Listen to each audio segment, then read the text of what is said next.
Hello friends, இன்றைக்கி India versus New Zealand 2020 match start ஆக போகுது. அதை பற்றின அனலைசிஸ் கொடுக்கலான்னு இருக்கேன். Basically I was a cricket player when I was doing school college படிக்கும்போது. ஸோ கிரிக்கெட்டும் 25+ இயர்ஸ் மேலே கண்டினியூஸாக வாட்ச் பண்ணிகிட்ருக்கேன்.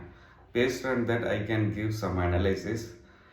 ஆக்சுவலாக இன்எக்ஸ்பீரியன்ஸ் பிளேயர்ஸ் வச்சு ஒன் டேயில் நியூசிலாந்து ஈஸியாக வின் பண்ணிட்டாங்க. இப்போ எக்ஸ்பீரியன்ஸ் பிளேயர்ஸ் ஸ்குவாடில் இருக்காங்க. மிச்சல் சாண்ட்னர், அதுக்கப்புறம் மேட் ஹென்ரி, அதுக்கப்புறம் இன்னொரு பிளேயரும் இன்க்ளூட் ஆகிருக்காங்க. ஸோ இப்போ உள்ள மேட்ச் என்னென்னா டஃப்பாக தான் இருக்கும். நியூசிலாந்து அவ்வளோ சீக்கிரம் ஈஸியாக சரண்டர் ஆக மாட்டேன்னு நினைக்கிறாங்க.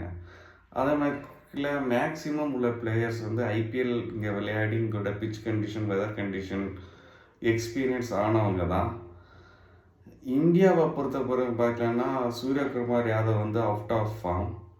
அதுக்கப்புறம் Tilak Varma, Washington Sundar they ruled out because of injuries.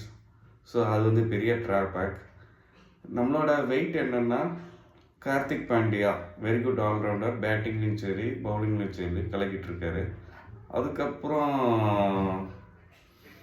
Varun சக்கரவர்த்தி நம்பர் 1 2020 பவுலர். இதுதான் நம்மளுக்கு இருக்க அட்வான்டேஜ். ஸோ மற்ற பிளேயர்ஸ் தான் ரிலையபிளாக சொல்ல முடியல. ஸோ கார்த்திக் பாண்டியாவில் பேட்டிங்கில் சொல்லலாம், பவுலிங்கில் வருண் சக்கரவர்த்தி சொல்லலாம். ஸோ திலக் வர்மா இல்லாதது பெரிய டிஸ்அட்வான்டேஜ் தான். ஸோ நியூசிலாந்து பொறுத்தவரையில் தே ஆர் வெரி ஸ்ட்ராங்.